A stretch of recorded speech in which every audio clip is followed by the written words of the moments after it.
Welcome, Chris, to Mach49's Conversations with Innovation Heroes. We're very grateful that you've taken some time to share your experiences, your learnings, your successes, setbacks, and pivots with us. But I want to begin with a question that's been consuming me ever since I learned more about you, and which is, how did you go from studying Shakespeare in college in Delaware to becoming the founder of a startup in the area of hiring and industrial inspection? That is an excellent question, Huggy, and I certainly appreciate the time to talk with you today. I'm not sure anyone's ever asked me that question, actually. It's interesting. I have spent, I'm a positive disruptor. If you could come up with a phrase for kind of what I like to do and the things I get involved with. I've spent the last, call it 30 years helping companies do new things fast. And I think the connective tissue between, my time in college and my degree in literature is, I've always been focused on creating new worlds. Even as a kid growing up, I would find that sort of creative bug, the building bug, was something that was always near and dear to my heart. And it's funny, when I entered my undergrad, I started out actually in the business school. And I was sort of torn between doing, going down that track, probably MBA track. And this was in the late 80s, if I can date myself here. And the short story is, I remember vividly reading this article, I think it was in Time or Newsweek, one of those two, that was talking about sort of the impending glut of MBAs or B school graduates who are going to be in the job market. But one of the challenges that they were seeing back in the late 80s was folks just not being great at sort of communication, right? And so writing and reading and all that creative stuff had always been a second love of mine. And I was really torn between business school and going into journalism. And I decided, you know what, I eventually want to get into the marketing world, get into business, but, feeding into sort of, again, my love of writing and all that stuff, I decided to go that route, learn how to communicate effectively, verbally and writing and all that stuff. And I figured, I'll do that. I love it. If I can get back into business, I'll do it. And I would say pretty early on, starting out in publishing, starting out in that sector, I pretty quickly was able to, and some of this is just the luck of timing, right? It was the 90s, early 90s.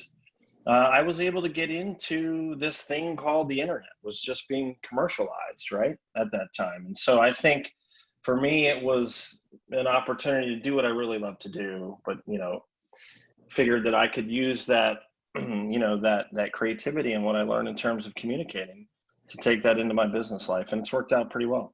It indeed has. And that's a lovely, lovely account, Chris.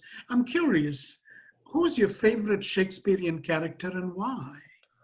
Oh, I don't know. As I said, I'm kind of more of a Hemingway guy, but if I had to reach back to Shakespeare, I would say, and it's a ginger thing, I would say it would have to be Falstaff, for sure.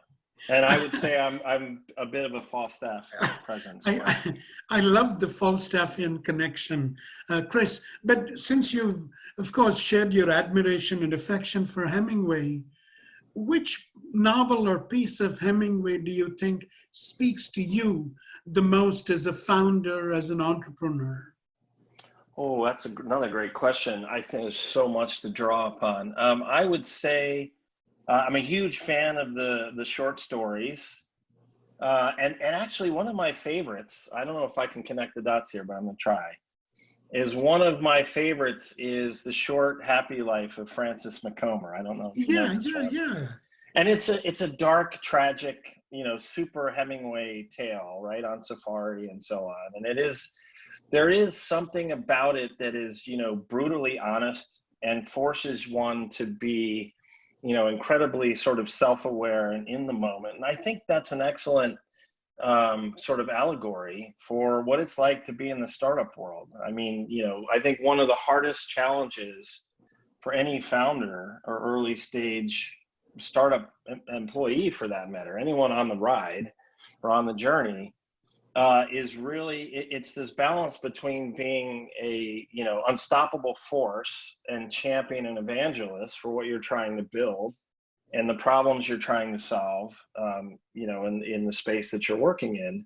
But at the same time, you know, being intellectually honest and brutally honest. And, you know, it's the whole, you know, kill your darlings mindset. Like I find, and I think that short story in particular, I think balances those two sort of mindsets for me. That is actually a beautiful connection, Chris, because you're right. I think the willingness to take brutal feedback from the market and to be honest with oneself.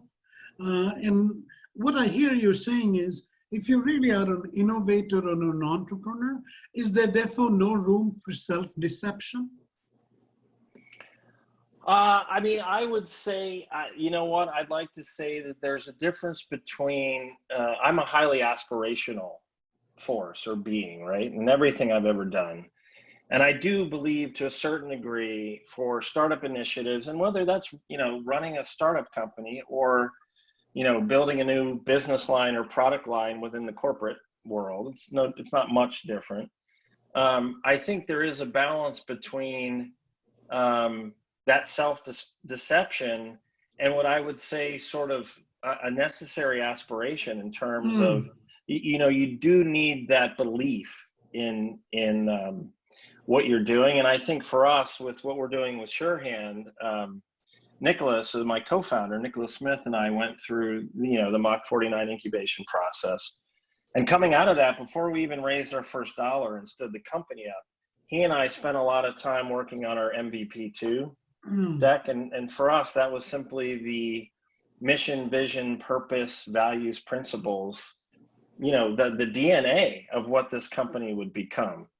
And, you know, I think that having that mission, having that purpose and being purpose driven gives you the right amount of aspiration that you need to pull through difficult times, or, you know, and this is a difficult climate that we're living in right now.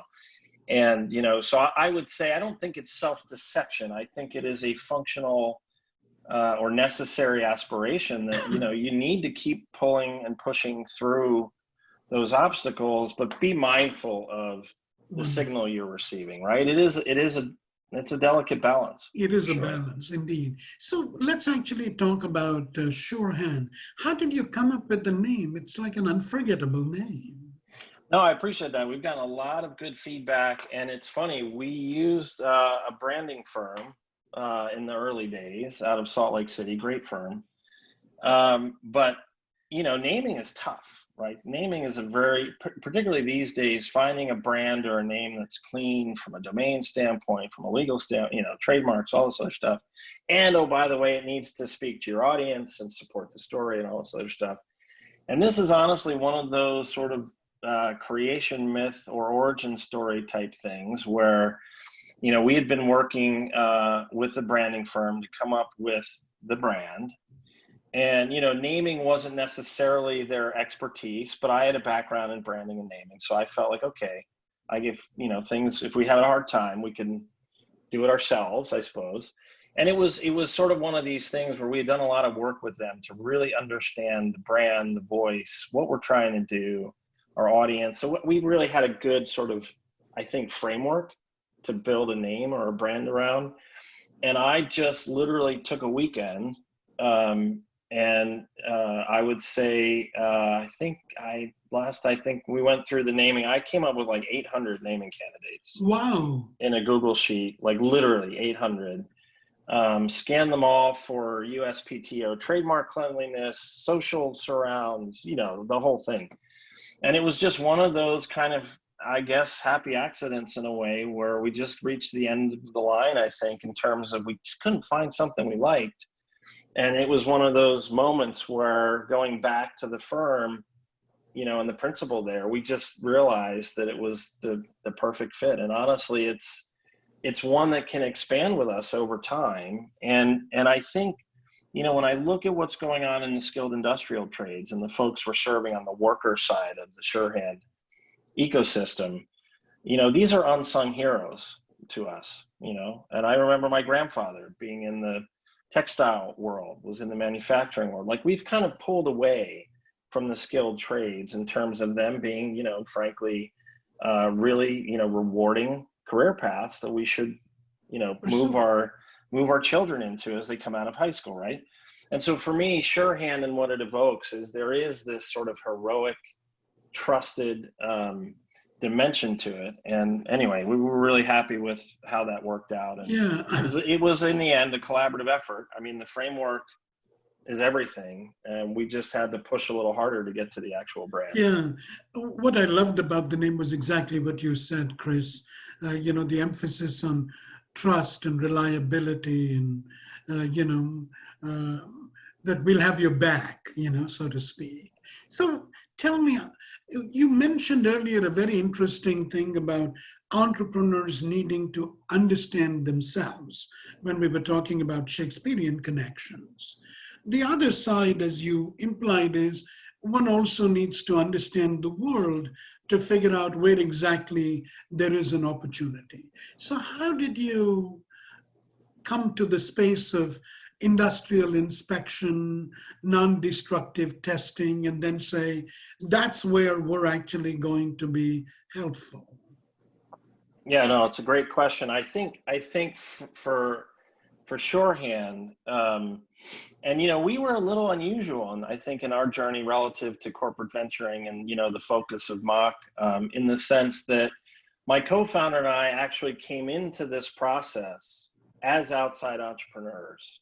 And he and I both spent 30 years mostly in ed tech, but, you know, our passion is about helping adult professionals, you know, reach their fullest potential, right? And we both were actually pulled in by our, you know, the company that sponsored our incubation from the outside. So as I've said to Charpie, I mean, we were kind of aliens coming into this. If I didn't know what NDT meant as an acronym prior to getting into it. But, you know, this kernel of an idea around, you know, there's, you know, tremendous labor shortages in the skilled industrial sectors, or the industrial sectors. You've got a lot of people that are out of work, but are able-bodied, able-minded. Like, how are these two sides missing one another? And even before we got into the incubation or signed on to that mission, it was one of those, you know, moments where, again, it felt like a very natural extension of what, you know, the work that he and I had actually done to date in the ed tech side. We thought, well, what if we took that further into the HR tech world? And it just seemed to be a very natural extension of what he and I had done. But I think the real validation, I'll let my dogs bark, the real validation for moving into NDT and industrial inspection as our beachhead market really came out of the Mach49 process, to be honest with you. I think our corporate VC partner, they had done some initial primary research to identify some acute pain there, but because it was such a niche and relatively stealth industry, and it's about a $22 billion global industry all in, it was one of those, it was sort of the perfect place for us to validate, okay, is there really pain here around talent sourcing in the skilled trades? And is there something that we can create that could alleviate that pain? And so in many ways, I don't want to say sort of NDT and industrial inspection found us, but it kind of did. And as we went through that incubation, as you well know, working with the folks at Mach, the challenge to the incubation team was to get out of the building, both, you know, virtually and physically, and engage stakeholders and really validate that, you know, this is a real problem. There's real pain for companies trying to hire skilled trades professionals, and on the worker front, it's really hard for these guys to find work. That's fascinating. So, you know, in your journey with Mach49, the first phase was really one of trying to discover where is the pain, where is the hurt, who is hurting, and how do we fix that. But before we sort of get there, you know, you mentioned you were sponsored with Mach49. And I'm sure you must have looked at a bunch of other potential incubators. Why Mach49? How did they seem different than the others, if at all? Well, I had some experience with incubators and accelerators prior to Mach49 with another startup I had in the media and entertainment space. And the one thing I will say is, for me with Mach49, I think there's two things that are really interesting. And I think in today's climate, especially, as we're sort of dealing with the global pandemic and you look at sort of the funding markets and, the impact that it's had on startups in general, particularly early stage. One, I think Mach's thesis and focus on corporates and corporate venturing was really interesting. Again, my co-founder and I are really hybrids. He and I have, led business units and businesses at, global or multinational companies like, Thomson Reuters, Wolters Kluwer, bootstrap startups, and everything in between. So there was just something interesting about the kind of quote unquote non-traditional focus on corporate venturing. And so I think that was one thing. And I think, honestly, the highly immersive process, the people, and frankly, the methodology that Mach49 has built into its playbook is something that not only, and we didn't know all that going in, of course, but, having gone through and graduated through the process, or gone through the process and graduated, there are things that we picked up working with Mach49 that are core to how we grow the business today. I mean, there are, customer development, that mindset, that focus, not just the tools, but again, the way we think about that, the way we synthesize what we're hearing and learning from stakeholders in the various markets we're moving into, all that discipline, all of that, those are sort of gifts. Those were things that came out of the Mach49 process. So I don't think we knew that coming in per se, but there was enough, I think there was enough of an understanding of that methodology that made it attractive to us. That's fascinating. Earlier, when we spoke about your own biography, when you were a student of literature, you mentioned you were drawn to creativity. Now you used a very interesting phrase, the phrase of discipline. For a creative person like you, was the discipline of the Mach49 process, was that helpful? And if so, can you give us an example or two in ways that it didn't impede your creativity? How did it discipline it? That's what. No, it's a great question, and I can certainly answer it. I think for me, and I've been in, as I said, I've been probably for 30 years, I've had the good fortune of playing around in things digital and the internet and online businesses, mostly, B2B, SaaS, or online subscription offerings in a variety of industry sectors. So I've led the development, launch, and growth of a variety of those kinds of solutions in ed tech. And I think the one big takeaway for me, and fairly sobering one, frankly, is, I've been doing it wrong all these years, to be honest, in the sense that, and you read about this all the time. And I know many startup founders and early stage folks that, at the end of the day, it is really important to have the discipline to get out into the market, engage with the stakeholders as early on as possible, and frankly, get to really validate, okay, what's the idea that you have, or even before that, what is the pain in the sort of in the industry sector or the problem space that you're working in? For us, it was sort of, the macro, framework was sort of, skilled industrial trades, labor, talent, big ideas. And, how can you spend time, or how do you sort of weaponize that process of getting out into the market, really extracting the insights and knowledge that you need to A, validate the pain, B, start to build a solution that could solve that pain, and then C, move through the process of, building a business model that, makes sense, both for, the founders or the startup, but also for, in this case, our corporate venture partner. And I think when I say I've done it wrong, is I think corporates tend to, and I'm generalizing, but in my own experience, it's the build it and they will come sort of fallacy, right? It's like, let's spend all this time and energy. Somebody had a good idea, whether it's the C-suite or a sales guy or somebody else. Let's go build it. Let's go dump time and money into this thing, only to come out the other end. And there's just absolutely no reason to build it in the first place. And, believe me, I've probably seen those things happen more than I care to admit.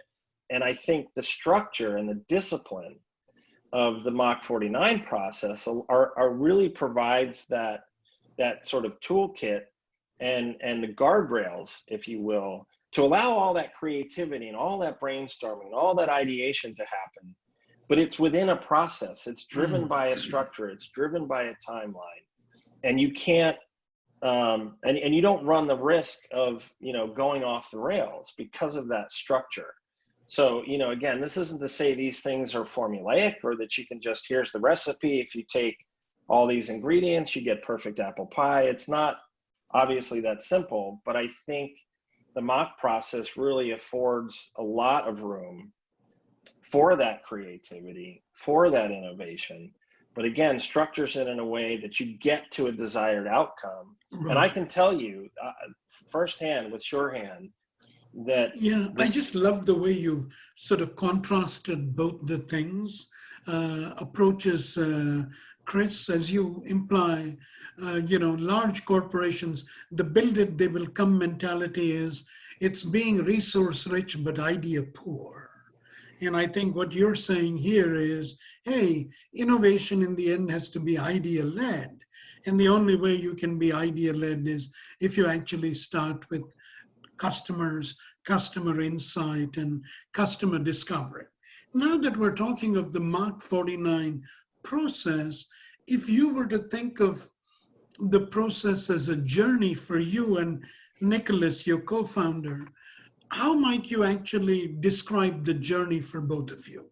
So you started with understanding the pain points of the customer. Was that like phase one? And if so, what did that lead to? What were the next couple of phases? Yeah, so when at least our experience with the process, and it may have evolved, Charpie could correct me on this, but I mean, for us, it was really a 3-phase or 3-stage process. And I would say phase one was really all about starting with our challenge statement and validating that pain existed in this world that we were, trying to enter into, right? So spending a lot of time validating that pain.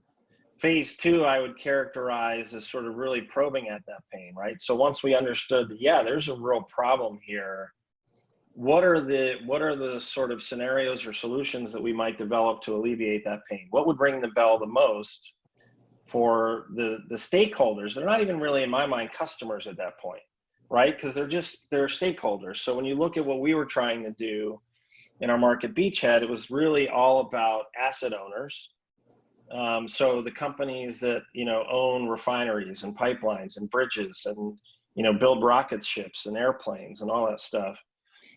Inspection companies or service providers, and then workers or talent on the other side. But we weren't really thinking of them as customers necessarily. We were really learning about them, learning about the pain relative to our challenge statements. So I think that second phase was really all about getting to signal on, this is a pain point that is really ringing the bell for all stakeholders involved in the space that we're in.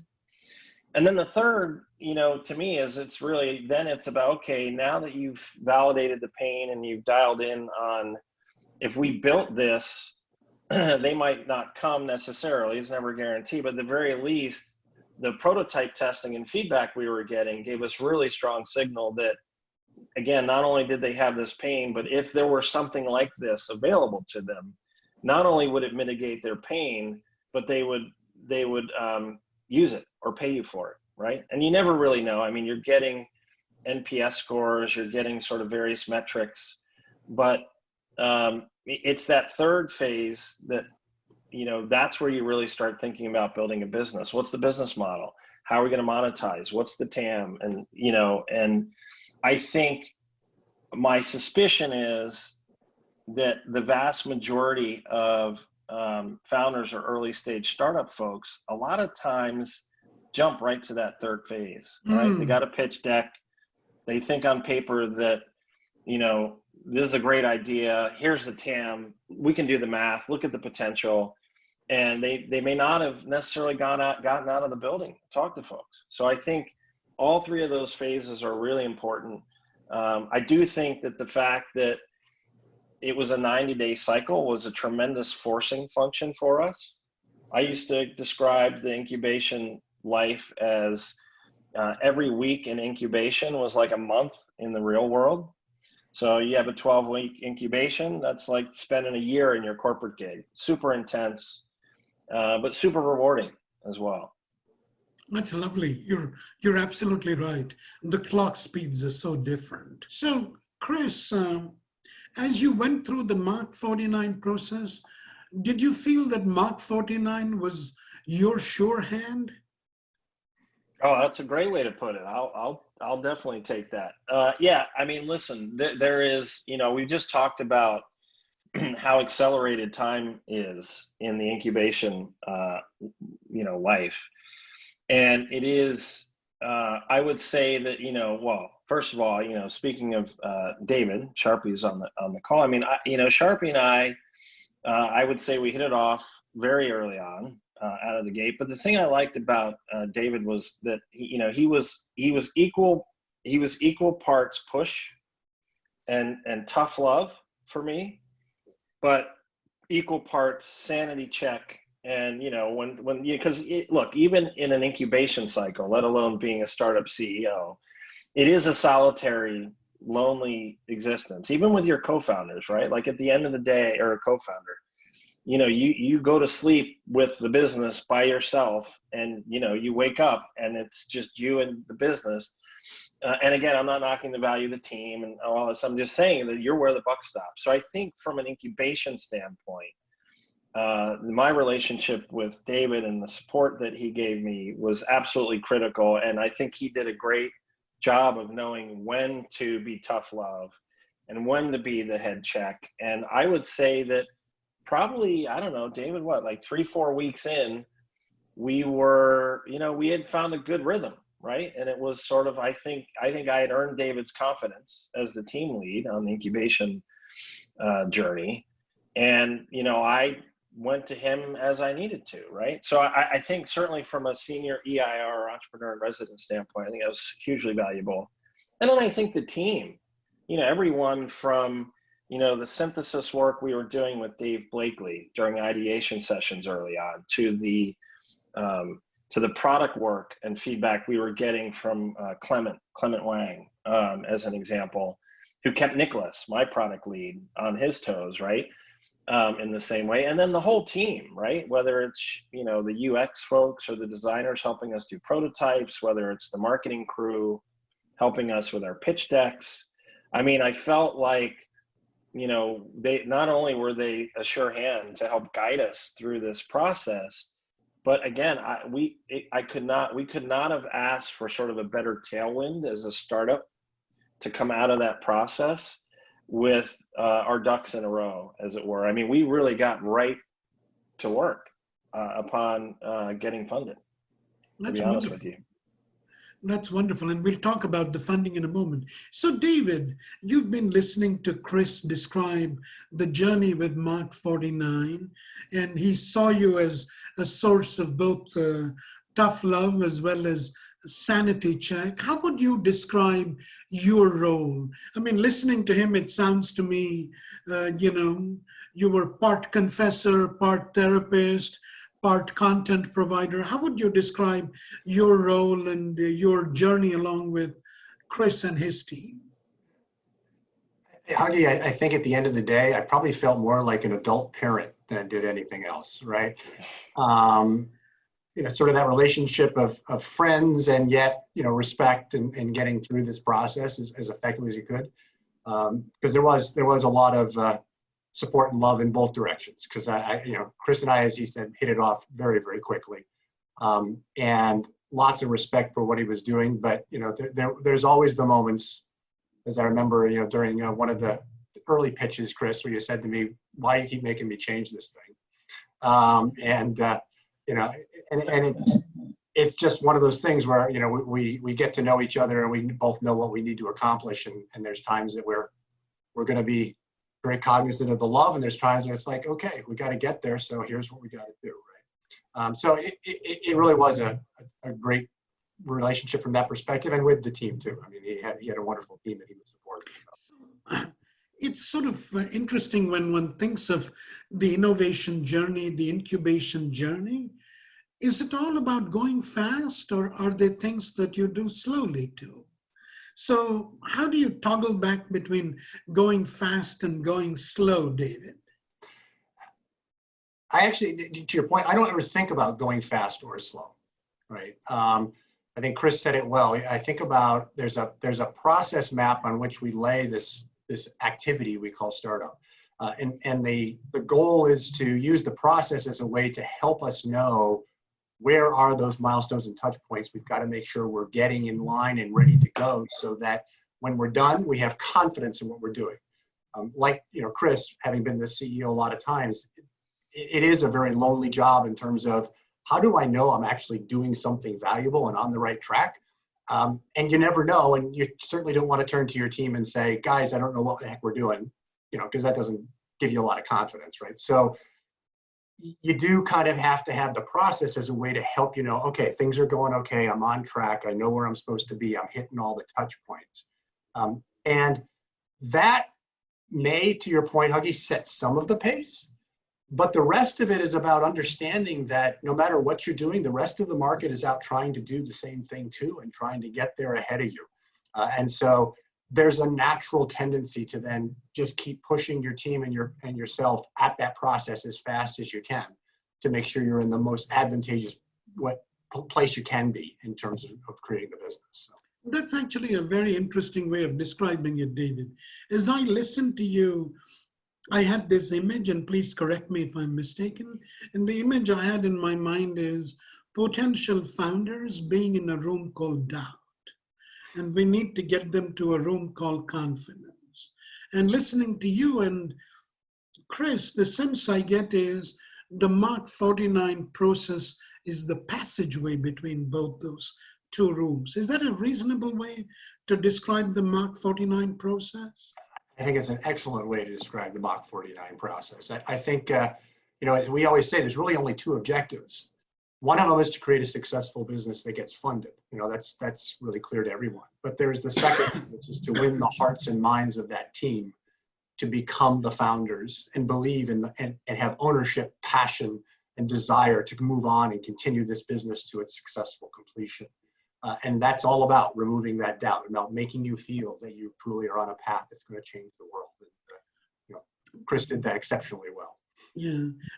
Would you have any comments on that dimension, Chris? The Mach49 is a passageway between both those rooms, the room of doubt to the room of confidence? Certainly. And I think it comes back to the structure, framework, discipline. Again, when you're in startup or you're at this early stage, you know nothing, right? It doesn't matter what you've done before. It's probably the first time you're trying to do this thing. And I think there is a safety net dimension that comes from that structure, so that you can at least know that the process that you're moving your idea, or you're moving, how you're attacking the prospective pain that's out there, is at the very least got some known quality in terms of how you're going after it. So that actually allows you to focus 110% on solving the problem, identifying the pain, building, like all the things that you need to do. You don't have to worry about that structure. You don't have to worry about the support, because, in the case of Mach49, that's what they bring to founders and, the corporate VCs that they're working with, or the corporates they're working with. Lovely. So as we come to a close, two questions for both of you. So for Chris, what was your biggest surprise? I would say the biggest surprise for me was, and this is going to be a strange answer, but the biggest surprise for me was just how thoroughly enjoyable the whole incubation process was for me. And, you know, I don't know if it's because, you know, I had, you know, a lot of experience coming into this, a variety of experiences, right?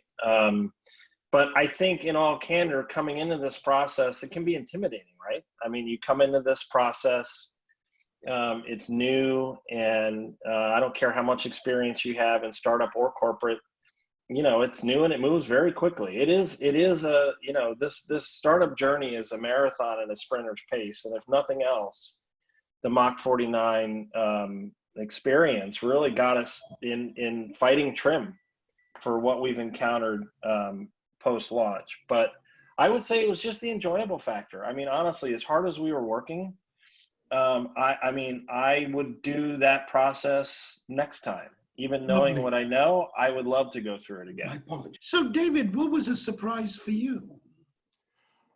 Actually, the biggest surprise for me was taking an area like non-destructive testing, which is pretty technical in its structure and service, and bringing together a bunch of folks who all but one had no real background in non-destructive testing, and watch their pace of learning, appreciation, and passion for this area grow at just exponential rates, to the point where, you know, the ex-nuclear engineer in me was very proud of the fact that this team was very good about looking at all these different things that were happening in oil and gas and nuclear and aerospace, and able to talk the game and understand the game really, really well. Lovely. So now, Chris, I understand you're at, you just received funding. Am I correct? Yes. Series A? We just closed our seed extension round. Wonderful. Congratulations. Thank you very much. Yeah, we closed that back in April. Yeah, that was wonderful. So as you look back on all of this, Chris, please don't mind it if I ask you a very mischievous question. It's okay. I'm a mischievous guy. I can see that. I can see that. You know, I knew we'd hit it off as soon as you picked Falstaff. I said, so, you know, I'd like to actually kind of get another lens on this, Chris, and that is your partner, your wiser half.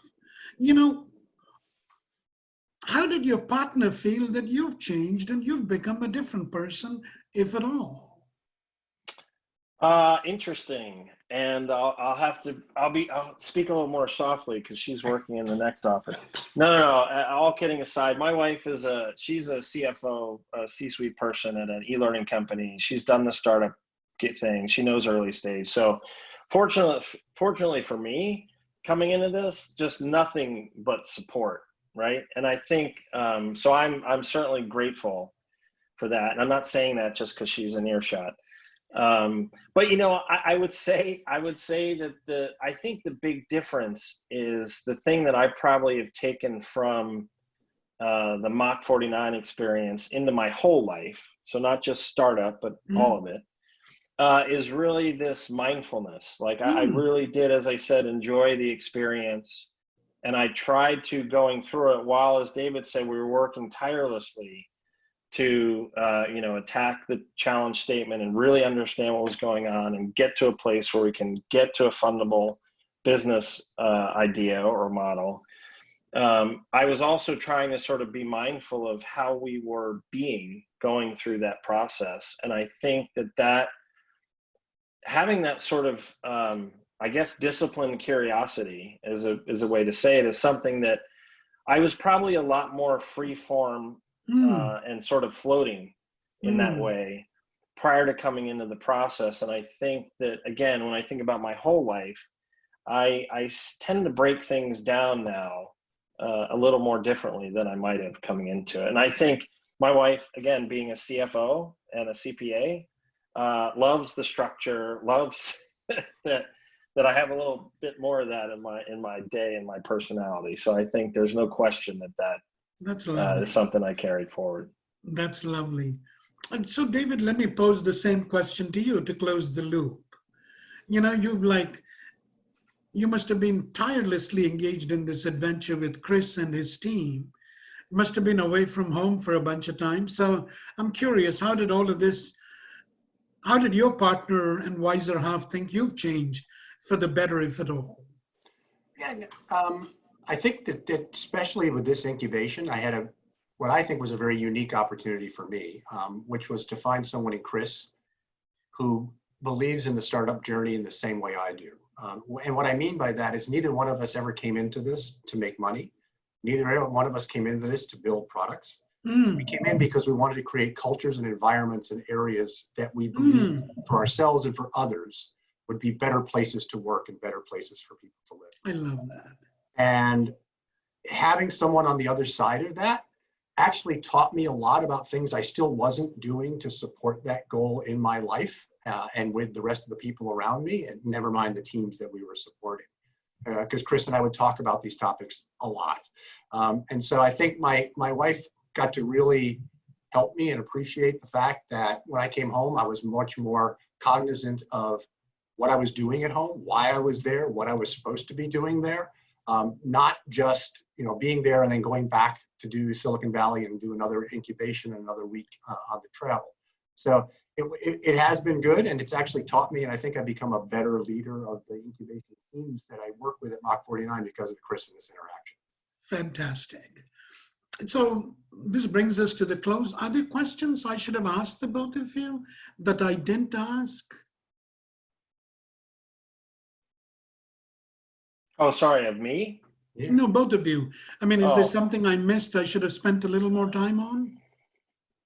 I think we cover. I think the only one comment I would make to build on sort of the value of Charpie and an EIR and the process in general, where it fits, I don't know. But so one of the big advantages of Mach49's process and the ability to work with an EIR or an entrepreneur in residence of the caliber and experience of someone like Charpie or David. In thinking back now that we're 2 years into our journey, and I've been managing a board of directors now for 2 years, and it's interesting, this combination we talked about, that's tough love and sanity check, that is the board relationship. Exactly. So for new founders, for startup CEOs that haven't done it before, haven't had to manage a board, I think one of the huge advantages you get from going through this process and working with the Mach EIR is they're your board.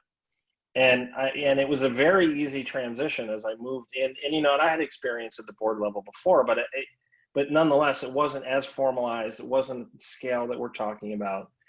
And it was that made that transition so easy, to the point where we brought in our independent director, who is the founding CEO of Turo, the car share startup, recently became a unicorn, Shelby Clark. He is like Charpie in that way, and that he's one of the most challenging guys in our board meetings, or people in our board meetings, asks all the hard questions, but what he's really doing is making you think and dig deep and really, come at everything that you're thinking and all that you're doing, not because he doesn't believe in what you're doing, as an example, but because he's trying to make sure you're doing sort of the best that you can on getting there. And I would say that just having this conversation made me think of the connect point between David and, say, a Shelby. But again, I think that's invaluable. You wouldn't get that coming in off the street or not going through an incubation process like this. That's a beautiful observation. Thank you for your candor, and thank you for your reflections.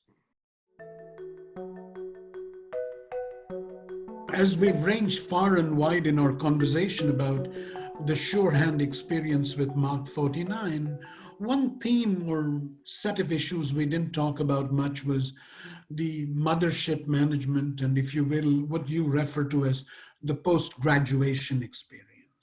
So how would you describe mothership management using a 4-letter word, just to help me understand what this is about? That's an excellent question, Huggy. I could go in many different directions on that one, as you might imagine. Well, I'll tell you, as an entrepreneur and as someone who wasn't part of the mothership, I was an entrepreneur that was brought in from the outside. You might think that 4-letter word would be pain. But I will tell you, in my experience, and I can only speak for my experience with our investor, Stanley Black & Decker, I would say that the word that I would lean on is base.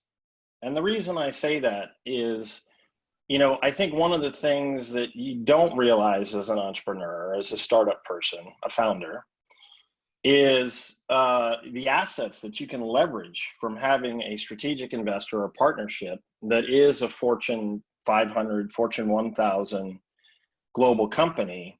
And, you know, I think if you don't do it correctly and you don't build that relationship right, they can certainly be a drag. It can be a tractor beam that holds your sort of your velocity, your pacing, your growth back. However, I think if you set that relationship up right from the beginning and defend it as a founder in a positive way, it can serve as a really strong foundation, not just in the early days. You know, and I can talk about this. We're, you know, almost 2 years in, and we're just now starting to see how powerful that base can be as we start to expand in terms of business development, sales, and so on. Wonderful. Can you share with us a couple of defining moments for you in the mothership experience, Chris? You know, two moments that stand out. I mean, that illustrate the point that you're making. I think one, and Charpie or David, you'll remember this. I think one that stands out the most was during incubation. We had our midpoint check-in review with the executive team, our sponsors. You know, there was this sort of angst in the room about, oh my God, we're not going to be able to show financial projections. We're not going to have, you know, what these guys are used to seeing within the big company. Why don't you have this yet? Well, one, because it's not part of the process, number one. Number two, anything that we would have developed at that point in time in the process would have been completely fictional, like almost not even worth talking about. So I remember that moment because there was, David, there was a tremendous amount of angst. And I remember just saying, look, they have to trust that what we're doing is the right thing to do, right? We've got to earn that trust. We have to continue to earn that trust. But that would probably be the first moment. And then I think the second one was when one of the things you'll get into with the mothership, these large companies are compliance driven. They're risk intolerant for all the right reasons. Now, as a startup company, you know, we're about, you know, moving fast, and I won't use the 4-letter word, but breaking stuff, right?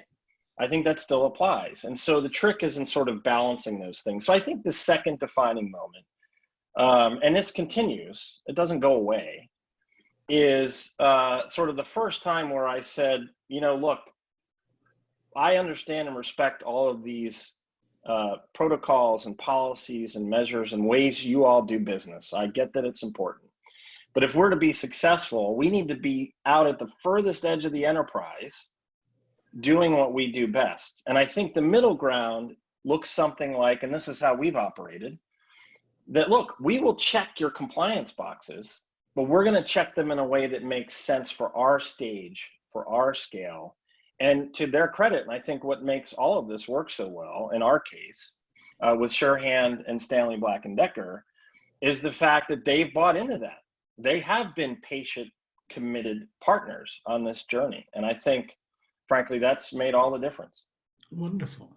Charpie, were those the two defining moments for you, given the arc of your experience with Surehand, particularly in the domain of mothership management? Yeah, I think the one around the revenue piece, it certainly is, and it is actually for every startup who's trying to do this entrepreneurial types of startups, because the mothership absolutely is looking for two things when they usually start. You know, what is the size of this opportunity and the market that we're going after, and how soon can I make money?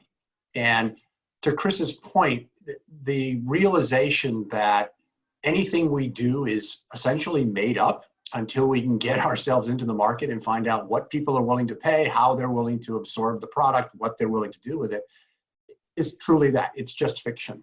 And we want to make sure that that's not a trap you get pulled into, because as a person who's servicing or developing a startup for a big organization, once those numbers are on the table, you can't ever take them back. And if you put something up there that does not prove to be reality, you know, you're not only hurting yourself and you're hurting the organization, you're actually hurting all those who are coming behind you, because there's an understanding now that innovation has this notion of unpredictability and risky, and we're never going to make the money, and it's never going to happen, and so why are we doing it? And so you actually hold an obligation not only for yourself, for the company you're trying to start, but for all those that are coming after. So I do think that's an incredibly important and first interaction with the mothership. The other thing I would say that, I agree with Chris that the notion of saying no the first time is always an interesting and challenging one. But I think the truest other point that he ran into was, as you get to the end, about what is it that the mothership does to help you roll from the idea and the funding into becoming reality out in the marketplace. The first time you're going to be a real business out there, interacting with customers, trying to get your pilots set up, getting things underway, and how they treat that whole transition in terms of timeliness. Do they go and make you wait 6 months to get the money, or do you get actually and get going right away? The interaction in terms of what do they do in terms of staffing? Do you get the people you need, or do you have to fight from day one on? And that transition is often very rough. And it is a defining moment in terms of, can you keep that momentum you started? Can they be there for you enough to prove their worth? And to Chris's point, I don't even like to say mothership management, I like to say mothership opportunity. Yeah. Can you take advantage of what they've got to offer? Because that's what makes you different than every other startup in the world. So, Chris, I'd like to sort of come back to you. Listening to the both of you about mothership and mothership management, I have two sort of images in my head. One is the mothership as an irresistible force behind you, propelling you forward. The other is the mothership as an immovable object, like a wall. Now, tell me, what was it about the Mach49 process that was helpful to you, that you felt was a signature of Mach49? I'm curious, in the domain of mothership management, given these two images. No, sure, I can unpack that. There's a lot in that question, Huggy.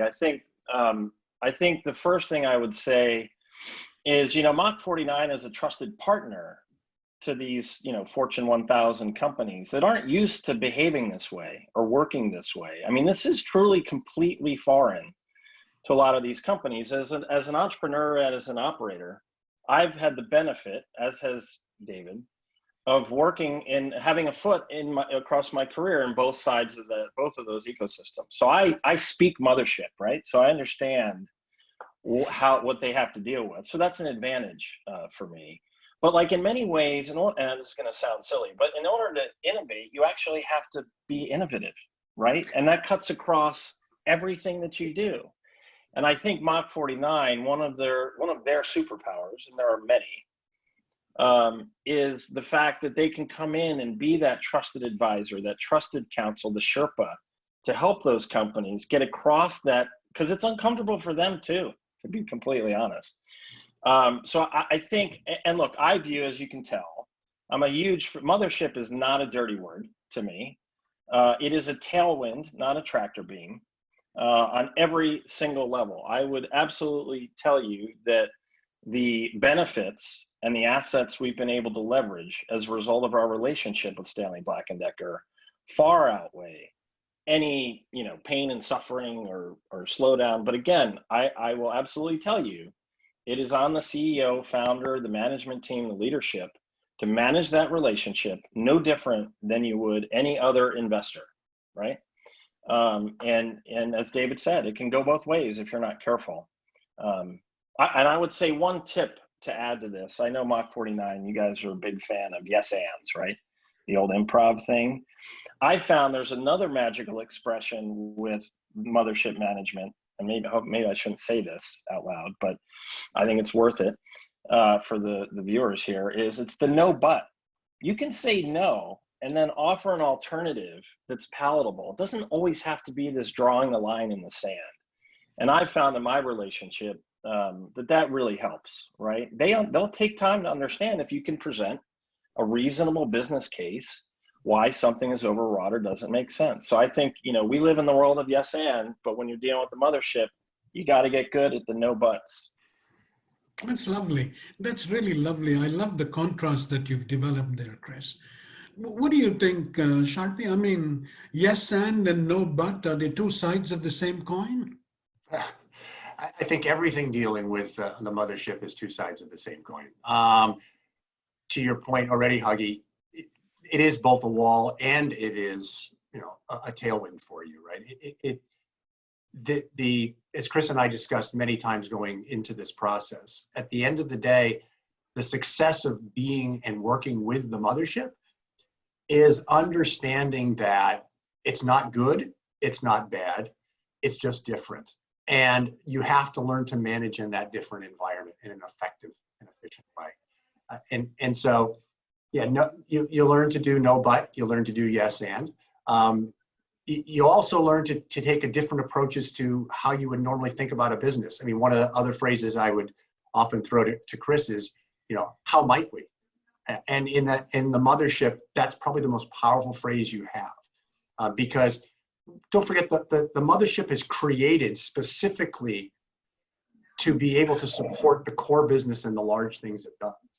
And you bring little things in, it's actually intended to kill them off, because that defocuses us from being what we're supposed to be. But now we bring this small thing in and we want it to survive. And so that's a foreign concept. And so people are going to always say to you, we can't do that, or that's not the way we do it. And the worst battle that I've seen is most of the entrepreneurs who choose to take on that battle and say, well, this has to be this way. Instead, if I go to the legal staff or I go to the procurement staff and say, how might we accomplish this, and engage them in the process with me, I've now changed the rules of the game, that it's no longer about them trying to protect their big company versus the small opportunity. It's about how can I engage them in the process of supporting that small opportunity. And it just does this remarkably well. So it's actually one of the most powerful things. Thanks for that, David. I would just, the build I would have on that quickly is a partnership. And, you know, whatever your feelings are with your business partners and your philosophies on how to do well by one another, this is no different. And I agree. If you operate every single day on a partner footing, in the truest sense of the word, I think that unlocks the tailwind for you. And I fully agree. Digging in is a quick path to finding yourself, you know, doing other things. Lovely. So I want to take both of you now a little bit out of the domain of mothership management. So imagine I'm part of a young team that's begun incubating with Mach49. What's the advice you'd give me and my team members, Chris? I think we have no idea what's coming up front. We've heard the words. We've never done all of this before. So that's kind of where we are. So I sort of feel as a newcomer, I have some doubts and some hesitation. What's the advice you'd give me? Well, one, I would say this. I would say you have to embrace that whatever you think you know coming into a process like this, you just don't. And the best thing you can do is enter this with a beginner's mindset. It's going to be overwhelming. I may have shared this early in our conversation, but the way I describe it to folks that are not, you know, in this world is, you know, the pace is insane. It's, you know, every week in incubation is like a month in the real world. You do a 12-week incubation, it's like doing something in your day job over a year. And that pace can be brutal. But number one, it's an excellent sort of training or proving ground for really living the startup life, because it doesn't get any slower. I promise you that. But I think the other thing I would say is, like, again, if you let yourself go, have that beginner's mind, everything's gonna be okay. Because guess what? The beauty of all this, you know, one of my favorite quotes is from Paul Cézanne, the artist. And I think it goes something like, there is nothing so fine and yet so terrible as the blank canvas. And I think that encapsulates what we're talking about here. But the key is everything's gonna be okay. You're gonna get through it. And anyway, that would be my steer. And I feel like one of the things we did right early on, because we all had that. I had that. It was unknown. Like the person, Nicholas, who became my co-founder and chief product officer, he had no idea. And, you know, we're experienced. We've been in working for 30 years. We've got a lot of experience, and we had no idea. But I think the tone that we set early on by just going with it, embracing it, leaning in, not fighting it, not being afraid of it, keeping it light, keeping it loose from day one to our pitch day. And David will tell you, we were a pretty crazy team, I think, in a good way. All those things help. So just keep it loose. Everything's gonna be fine. So let me shift the lens to the other side. I'm part of corporate management. We've just sanctioned a young group of people and said, hey, take off work for 13 weeks and go and reside with Mach49 in their incubator. We've never done this, cut loose a bunch of people. We don't know what we're signing up for. What's the advice you'd give corporate management? Chris, you want to take that first? Oh, sorry. Yeah, so, it's kind of honestly, it's the other side of the coin, but the three words that come to mind are trust the process. It's a proven, and again, I'm only speaking now in the context of Mach49. It's the process I know, but it's a proven process. It's not always going to yield, magic, right? Because it's an honest process also, but you have to trust it. Don't fight it. And I'd add to that, Huggy, I think the thing that often tell the folks who are starting this from a senior executive perspective is keep this in context. It is a piece of an overall bigger picture you're trying to accomplish. You're trying to create growth for your organization, and you will. And you'll create growth from two different dimensions. The first will be obviously the creation of new businesses and the revenues and profits that they generate. Maybe more importantly from my side, you're going to create growth in your people, because this is an experience that is a training ground for people developing as senior executives like none I've ever experienced in my life. You get to see what it means to really build from the ground up a business, to run it, to operate it, to strategize about it, to be the lead and in front of it, and have to make the difficult decisions. And it is not uncommon. And in fact, I think at the end of Chris's, I think I remember them saying, the senior executive will say, what did you do to my people? I sent you this, I get this back. I like this, but how'd you do that, right? And that's a big part of it. The second part I would tell them though is, remember, growth consists of flogging your core business, doing M&A, and thinking about this new ventures as a growth potential. If you center it out as you need to do every one perfectly and everyone's going to succeed on any one of those paths, you won't get to where you're going after. So look at this as part of your overall portfolio. Look at this as part of your process, and look at it as part of what you do with your people, because that ultimately you'll get out of this, what you're putting in. That's a wonderful note to end on. So innovation and variation, what they wind up in the end doing is, even though you're in startup mode, they actually scale your people and make them bigger and better. Yep. That's a wonderful note to end on. So I don't have any more questions. Chris, did you feel you expressed parts of the things that you wanted to share and express? Yeah, I think so. The only build I would have on what David was just saying is, I was thinking about this over the weekend. When this is about these large multinational, multi-billion-dollar Fortune 1000 companies, Fortune 500 companies, making small bets, but like a lot of small bets, and being able to do them in a repeatable, reliable fashion. When I was thinking about some of the investments that are being made in these early stage companies, they're a tenth or 100% of those businesses' top line revenue. If there are any organizations or enterprises on the planet to take advantage of this moment in time to innovate and build, it's this group of companies. So that's the message that I would leave senior managers and executives at other Fortune 1000 companies.